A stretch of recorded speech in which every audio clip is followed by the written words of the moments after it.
Curtains up.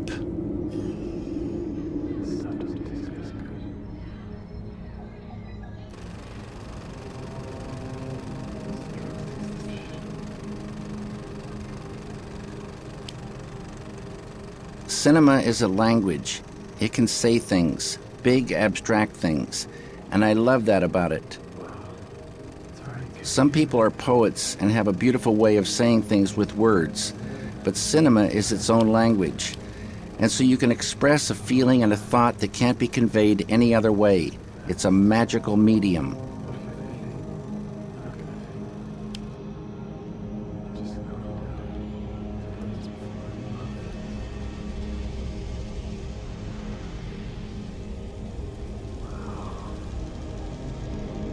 For me, it's so beautiful to think about these pictures and sounds flowing together in time and in sequence, making something that can be done only through cinema.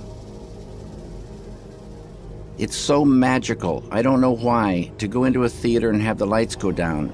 It's very quiet, and then the curtains start to open, and you go into a world.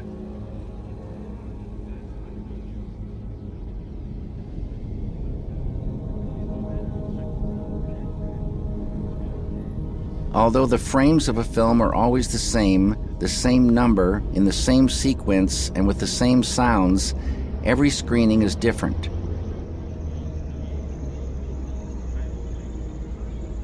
There's a circle that goes from the audience to the film and back. Each person is looking and thinking and feeling and coming up with their own sense of things. I like a story that holds abstractions, and that's what cinema can do.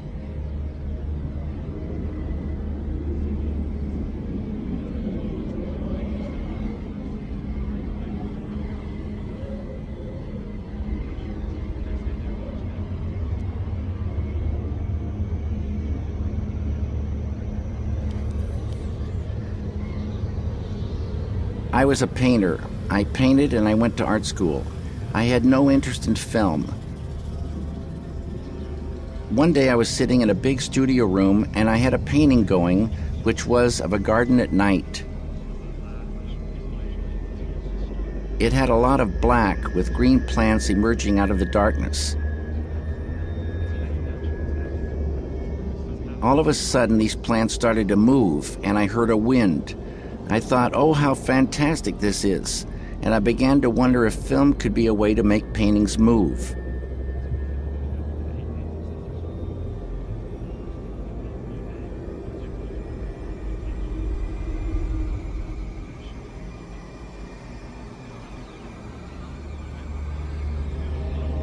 An idea is a thought. It's a thought that holds more than you think it does when you receive it. But in that first moment, there is a spark. Desire for an idea is like bait. You bait your hook and then you wait. The desire is the bait that pulls those fish in, those ideas.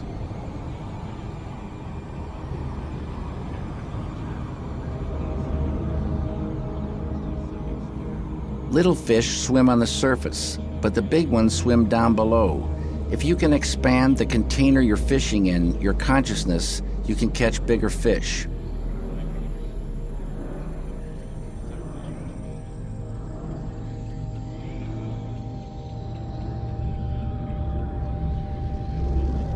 When I started meditating, I was filled with anxieties and fears. I felt a sense of depression and anger. Anger and depression and sorrow are beautiful things in a story, but they're like poison to the filmmaker or artist. You must have clarity to create. You have to be able to catch ideas.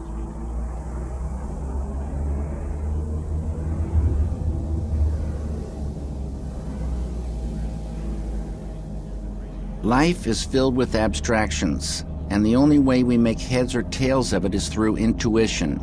Intuition is seeing the solution. It's emotion and intellect going together.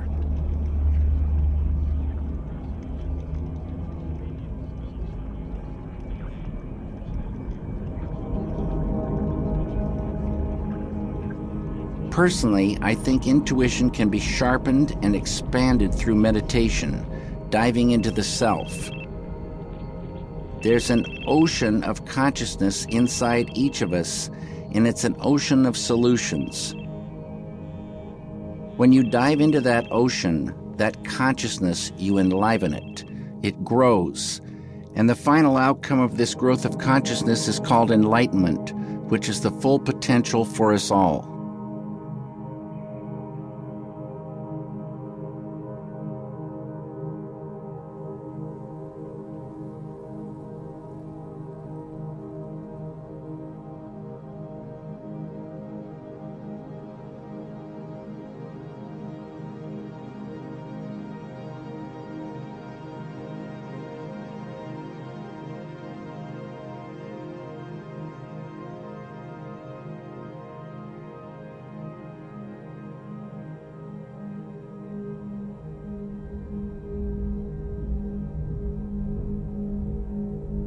There are many, many dark things flowing around in this world now, and most films reflect the world in which we live.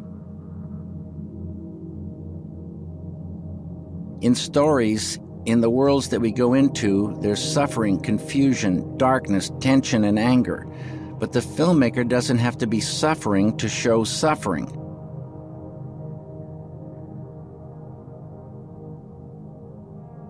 Negativity is like darkness.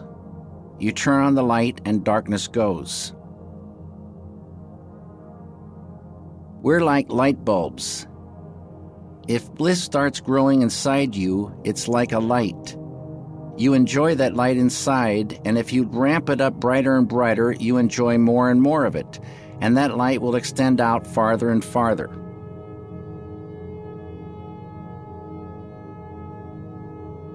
Maybe enlightenment is far away, but it's said that when you walk toward the light, with every step, things get brighter. Every day for me gets better and better, and I believe that enlivening unity in the world will bring peace on earth. So I say, peace to all of you.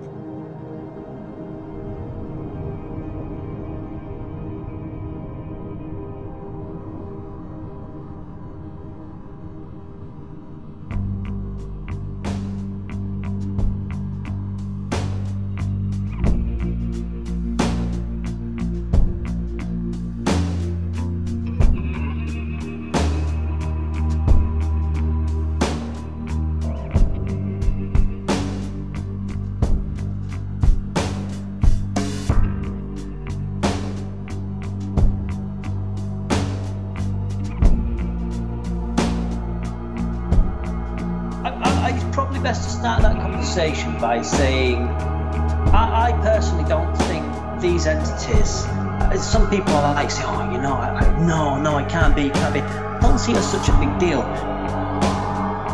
When you look at the diversity of nature on Earth, from, you know, microscopic to ourselves, and how diverse animal life is, and plant life is, and everything, you know, the small life, insect life, it's just so diverse.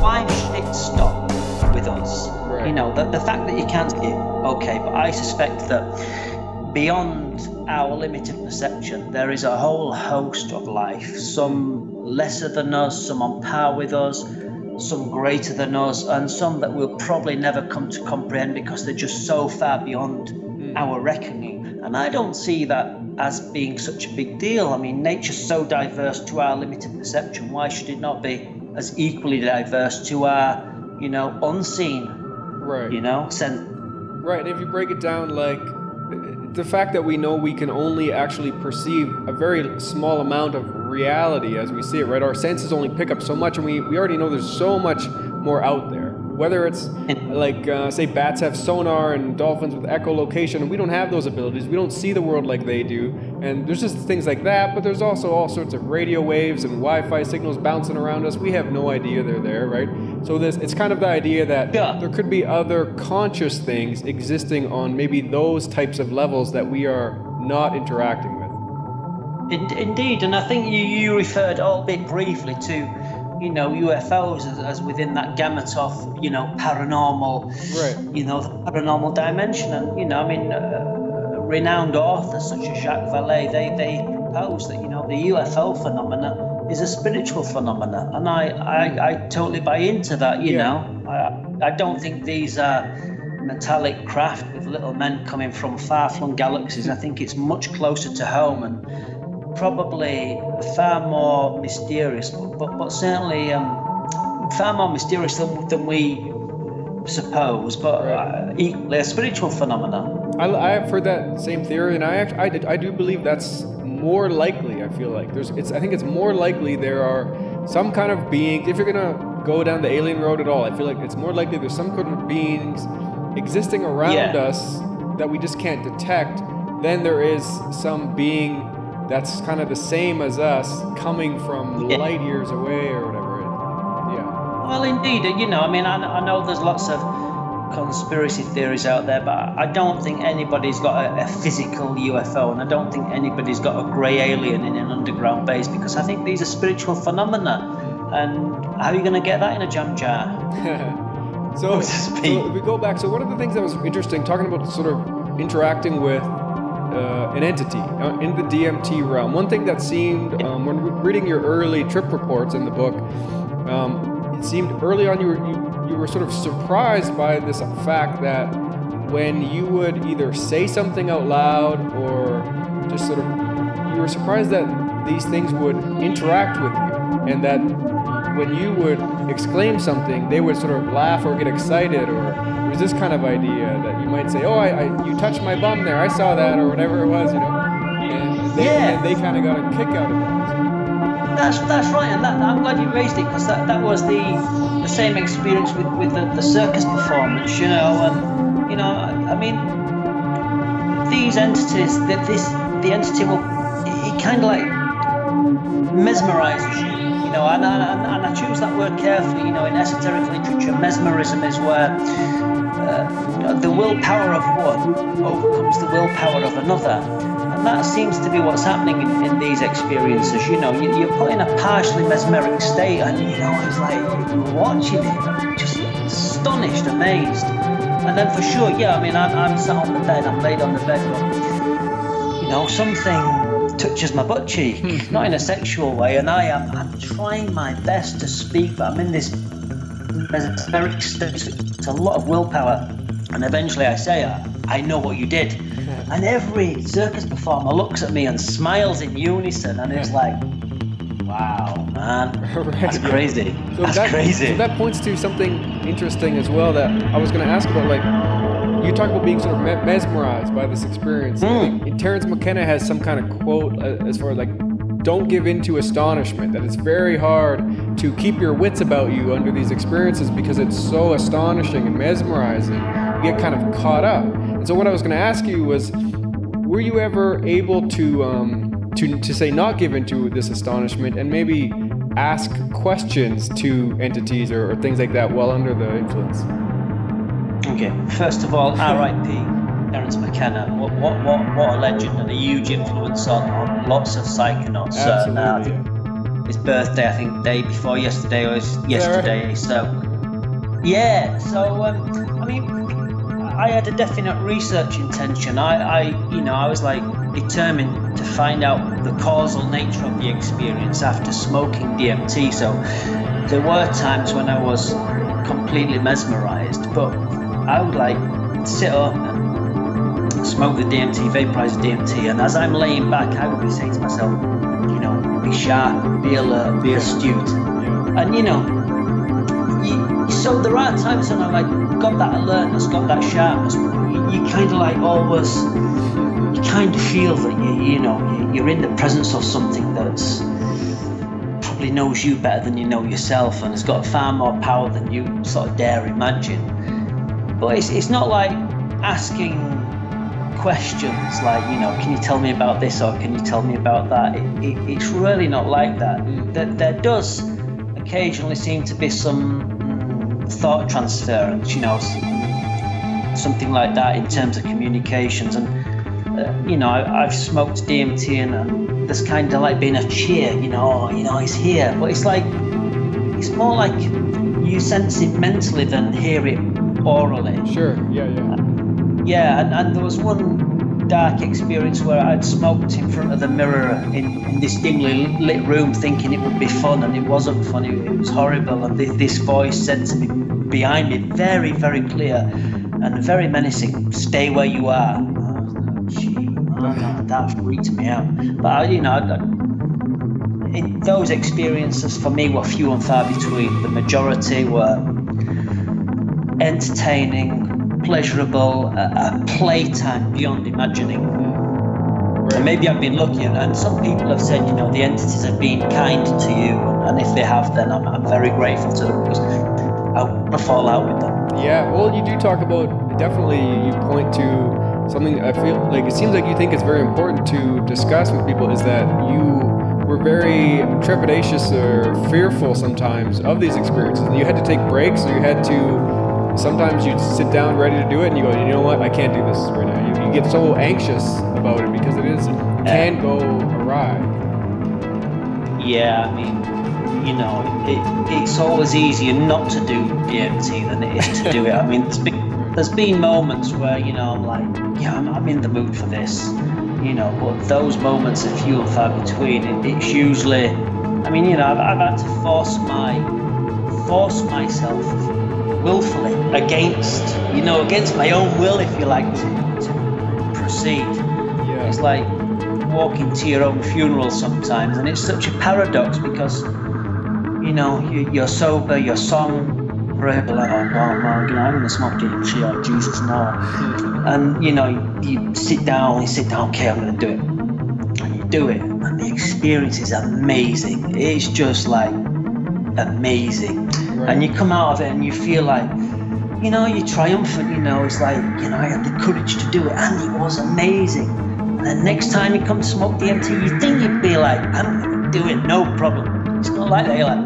oh no, no, not DMT. I can speak to that exactly with using mushrooms. So part of my focus on doing this podcast and talking about psychedelics and things is that I really believe a lot of these psychedelics can help people a lot, and I believe that because they've helped me with things. So I've taken mushrooms, and I've had experiences that help me with my own mental health, with my focus in life. But that being said, I don't do mushrooms very often, and it's been quite a while. Even now, it's been a year and a half since I've used mushrooms. But I do know that they're very helpful, and I do plan on doing them again. But it's not exactly something I look forward to. It's not really like for one, it's just a very taxing day. It's going to be kind of exhausting. I'm going to be tired afterward, and it's a lot to, there's going to be sort of parts of your psyche kind of brought up that maybe you don't want to think about. Maybe it's not fun to think about, but because I know long term, they do seem to really help me with things, with my day-to-day life and things, and having a meaningful direction to go to.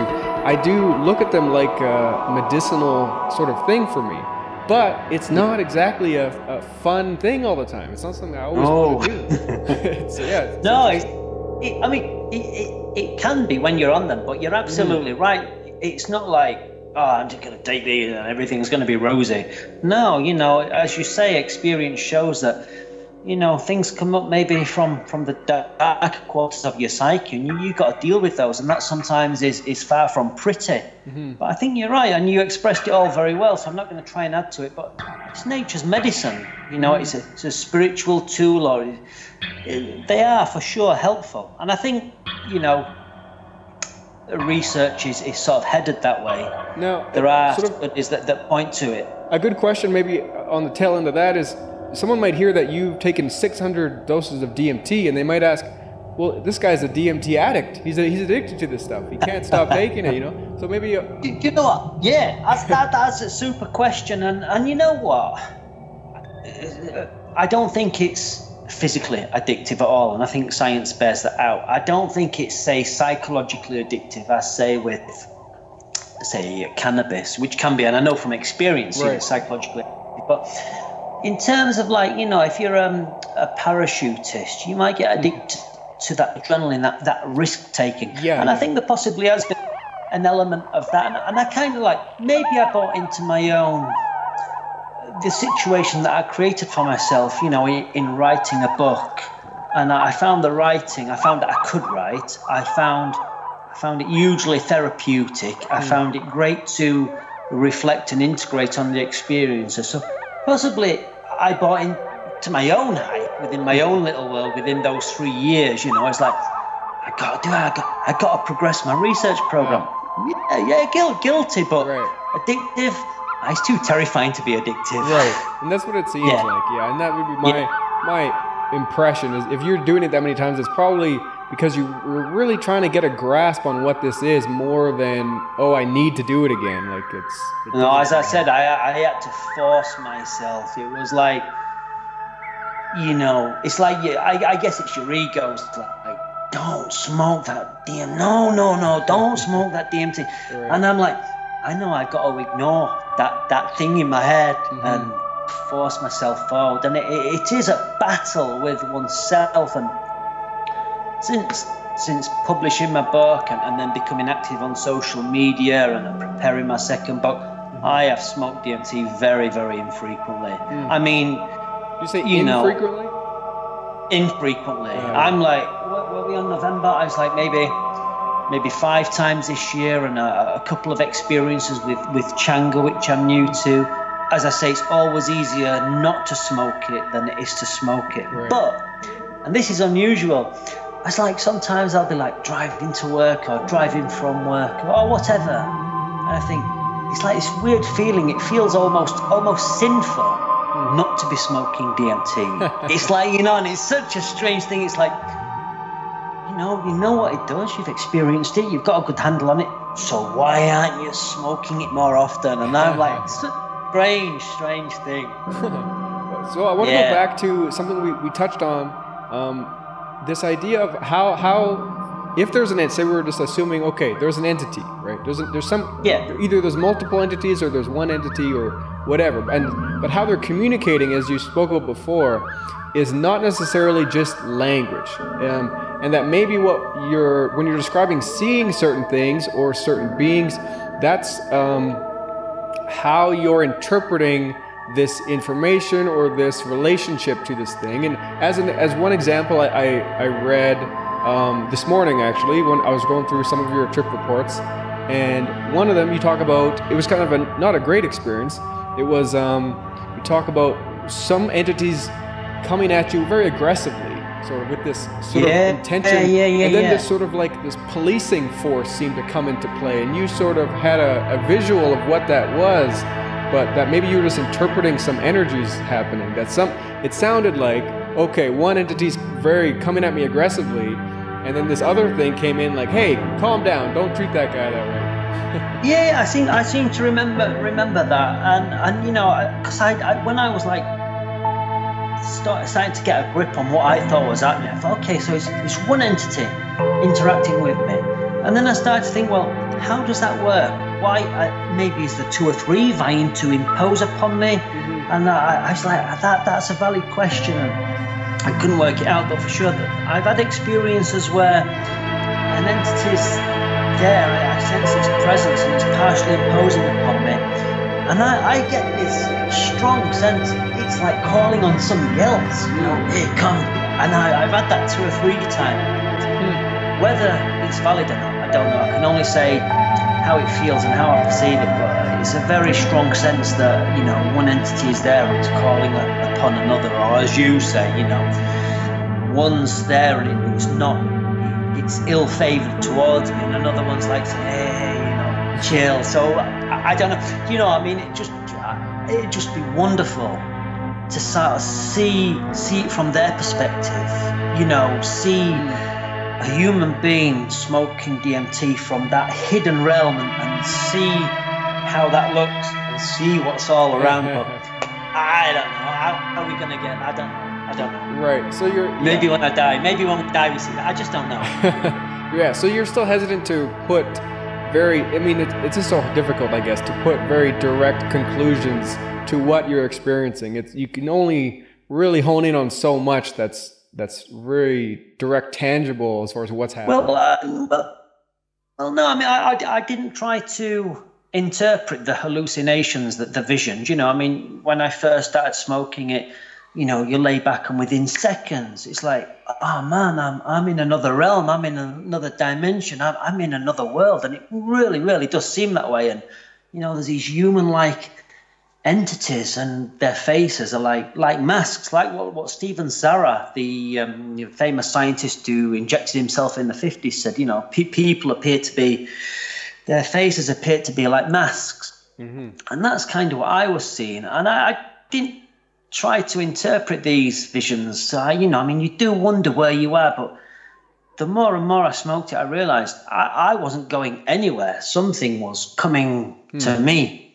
And then the experiences started to change. I foolishly thought, I think I've reached the limits of DMT, which is a stupid thing to think. I had some experiences that were repetitious. It's like, okay, I saw that yesterday, and okay, I'm seeing that again. And then, I don't know, then it changed. Then they started to, the experiences became far more invasive. So the energy just ramped up just phenomenal, just sanity-defying levels of energy that seemed to enable these beings to be inside you in a portion of it can be inside you in a quasi-physical manner. And, I'm not trying to put anybody off here. You got to kind of trust these experiences. If you panic, it's gonna go. It's And I had them in my throat, modulating my voice. Had them. I suspected a few times that they were sealing up my lips from within with this quasi-physical substance. And the time I came to try it, I tried to open my mouth, and sure, my lips were sealed up. There's no way I could have opened my mouth. But if I'd have panicked, it would have gone just like that. What do you mean? It would have let up? Yeah, it would have been out of there faster than the blink of an eye, and I would have been on my own. My mouth would have opened. Yeah. You've got to kind of trust. I've realised you've got to trust these beings. So I've had that several times, seal up my lips, or they kind of I've had they fashion a shape in your head, they fashioned a triangle shape in my brain, and I'm like, man, I can feel a triangle in my brain, and there's just no question about it. That's interesting. It's very odd. They can impose upon you in such a way that, say, it looks like you're in another world and another realm, and you can feel like you're on a conveyor belt with this forward motion. So you think, man, don't know where I am. I know I'm moving. The more you do these experiences, you start to realize that these beings they're so powerful, and they can operate a portion of themselves beneath you in a way that is rippling under your body and creates this illusion of forward or backward motion. It's not that I've gone to another dimension and I'm on a conveyor belt in some bizarre, I don't know, factory from some netherworld. These beings are supremely powerful, and the illusions they can impose upon you can make it seem that you have gone somewhere else and you're on a conveyor belt, but really, you're just at their mercy. And thankfully, most of them I came across were from incredibly powerful, I would say wise, compassionate, caring. I have sobbed tears and tears of joy and appreciation and laughter.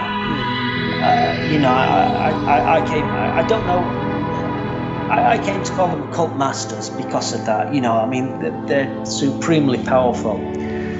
And then I had just a handful of other experiences where the entity was qualitatively very, very different, and they were scary experiences, no doubt about it. And no doubt there are other classes of entity out there for sure. Right. Yeah.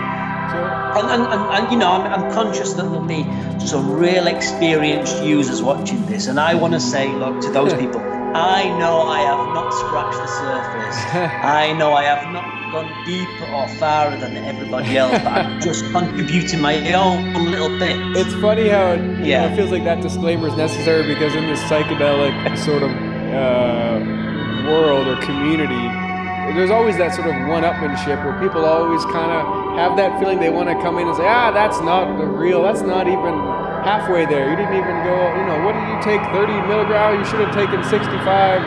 Yeah, and I don't buy into that, and I'm not macho about this at all. And I have started to suspect, on social media, you see people making big jam jars of DMT. I mean, just ridiculous amounts. And you think, oh, Jesus, man, that's enough for an entire country. And look, I was making small amounts, extracting my own, doing small extractions, so it was fresh. Because I realised if I kept it in the fridge and I was accessing it frequently, its exposure to oxygen would slowly deplete its potency.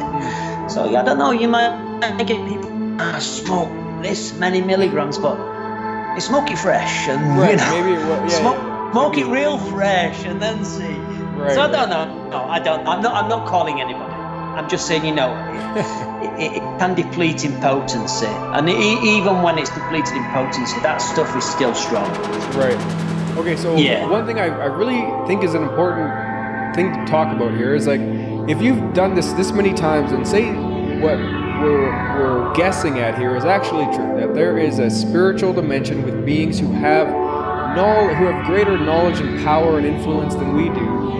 Have you come back with anything tangible, any teachings or anything that you've brought into your life, in your day-to-day, in this reality, that has this made any kind of difference in how you're choosing to live or anything like that? Yeah, for sure. I mean, not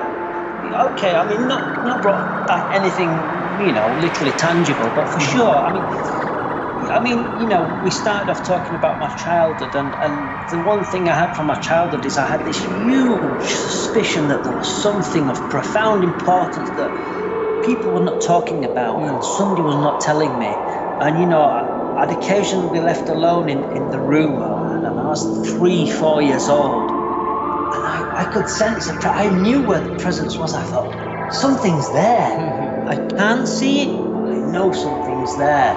So I would say, that coupled with reading a lot of esoteric and occult literature, which, I already had that mindset, that belief. I suppose you'd have to call it a faith, that there was a whole unseen realm of a whole range of intelligences and beings. I kind of had that mindset. So I think DMT's just given me irrefutable proof that my suspicions were well founded. I'd say that. But I'd also say I've become far more conscious of my interaction with other people and strangers, and far, far more conscious of the influences upon my psyche, from within and from without. It's not cancelled out or negated the darker side of my psyche, but it's given me, I think, more of an insight into how to control it, how to be conscious that it doesn't take free rein. Because, sometimes you start a train of thought, he said this, or mind can quickly run away with itself negatively. So I'm far more conscious in terms of being aware of that and stopping that. And I don't know, I seem to have this, I had one DMT experience. It wasn't even all that. And its impact was huge. I came out of that experience, and I don't think I've had one day since that, which was, I don't know, maybe 3-4 years ago, where I just positive, no matter what. And I don't mean like sickeningly positive or sweetly sick positive. I feel I try not to get too overexcited.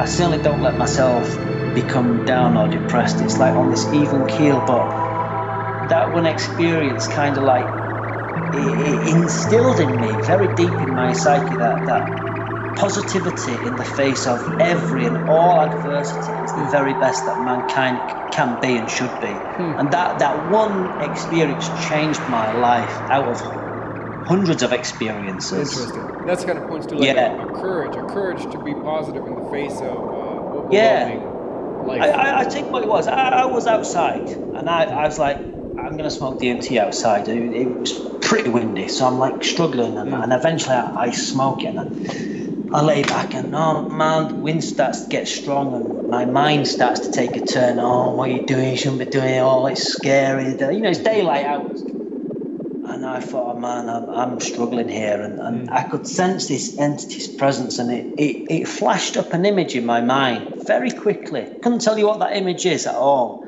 And it just changed my mood. It just brought upon that positivity in the face of all adversity is the very best that we can be. And from that moment, I was like, bring it on, blow all you like, bring it on, do your best. And it was such a change in me just from that one experience. Yeah, and I know exactly what you're talking about. I feel like what you mentioned before that, just that some of these psychedelic experiences can sort of give you this feeling that there's more to life than what we see. There's more going on. There's a kind of magic out there. And just that knowledge alone, it can be pretty powerful, because you can step back a little bit and go, it's okay if I don't have it all figured out. I know there's more going on. I know there's something else at play here. And just that alone is a very, very powerful, positive thing to have in the back of your mind, in day-to-day life, I feel. Yeah, well stated. I mean, I've indicated that I'm working on my second book, and maybe this will be of interest to some viewers. After a while, the experiences, as I say, became less visual hallucinatory and more invasive. And then what seemed to happen, I had a few experiences in the bedroom, and I've already indicated these energies are just phenomenal. And I don't know whether I know some people have trip sitters. I've never had a trip sitter. I just research alone. And I've smoked that stuff in the bedroom, and at the point in my research where I'm very clear on what's happening with me in terms of my own mind amplifying, and then being able to very strongly perceptively sense the arrival of the entity. And I've had these beings impose so much power within the bedroom, and you're not going to believe this, but I'm documenting it as fact. I've had it 2 or 3 times.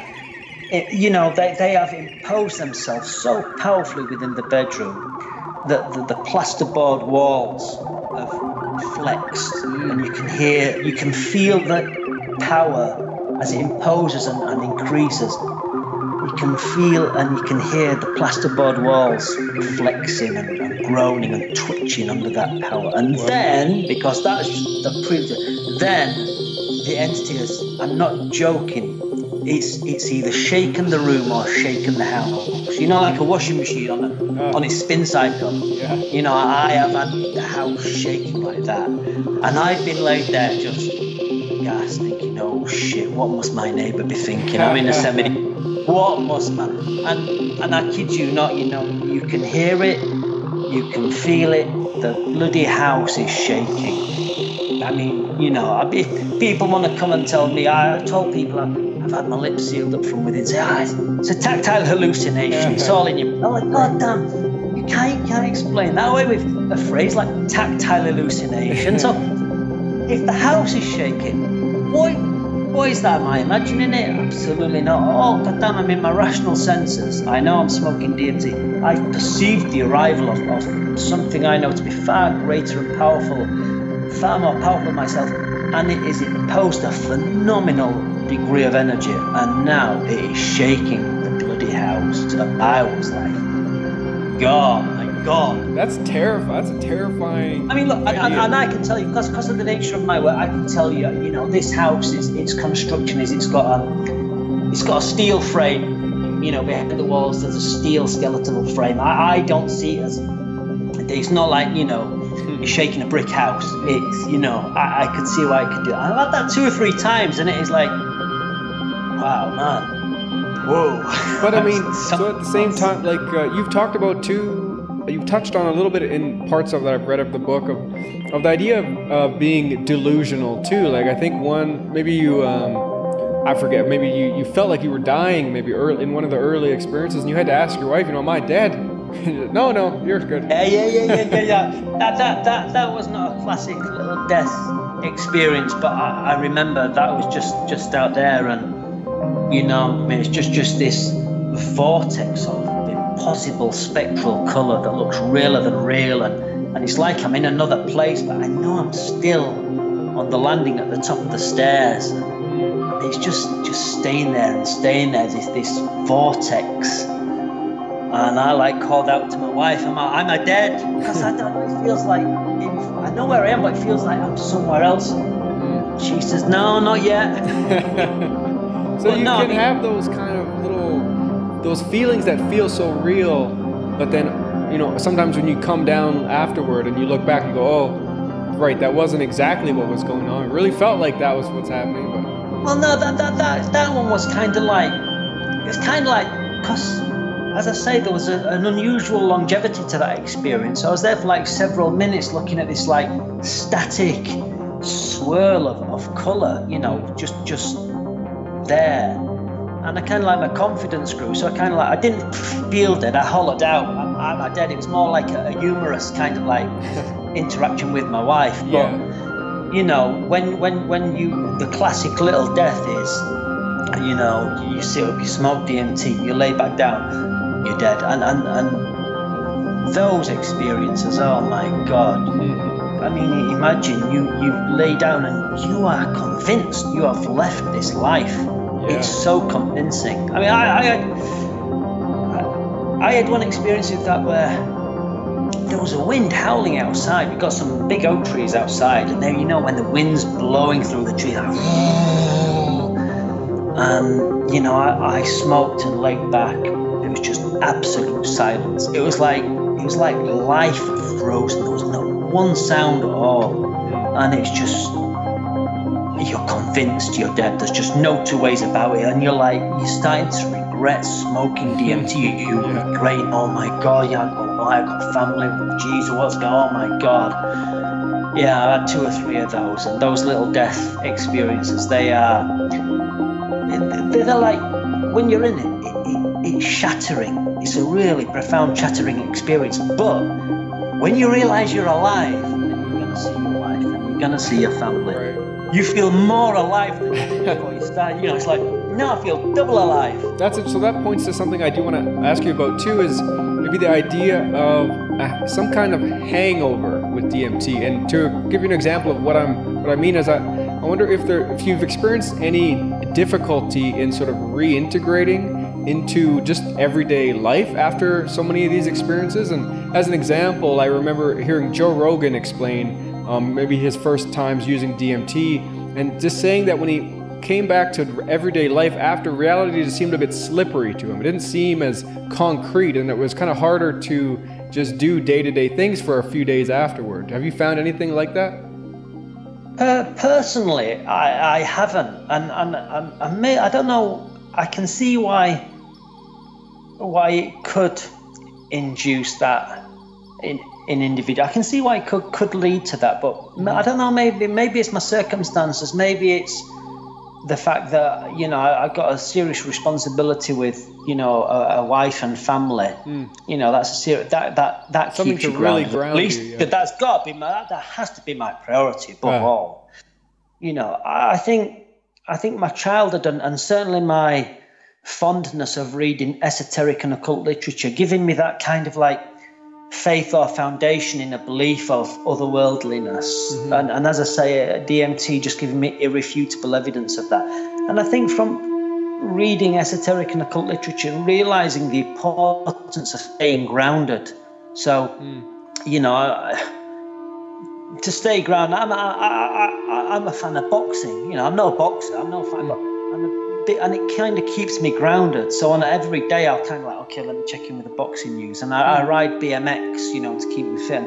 That keeps me grounded. So no, I'd have to say it's certainly augmented my life, and I feel it's improved my life. But I can see if you don't integrate, if you don't reflect, and if you don't keep yourself grounded, I can see why it could be. And you know, you can't be going to your workplace, and you can't be like trying to shake people and say, have you any, you wake up, have you any idea there are, I mean, everybody's evolving, everybody's developing, everybody's awakening at a different time, and it might not be somebody's lifetime to kind of like tune into psychedelics. You know, it's not for everybody for sure. And you've got to be compassionate about that. That's how I feel. You know, you can't shake people. And it sounded like, you know, going into these DMT experiences too, you did a lot of research beforehand, so you kind of knew what you were getting months into. And months. Yeah. Yeah. So you had the right mindset, I suppose. I got the back. I got the trouble, and I think it was about 8 months, and I had the back in the cupboard. Right. And I was like reading. So you didn't rush on a into daily basis, reading prep reports. Like, okay, well, he's saying that, and she's saying this, and I remember reading. Like one guy, he was like in a cabin, and he smokes. He was like his mind was like he'd not tried DMT before, and he was like, yeah, what a load of shit. Let me see what. Yeah. And he said he smoked 50 milligram, and he said monsters were literally coming after him. I was like, God damn, man, I don't want any monsters after me. Yeah. But now I've kind of tried it. I can see why. If your mindset is not right, you can have a pretty terrifying experience. And I can imagine that's what happened with him. Right.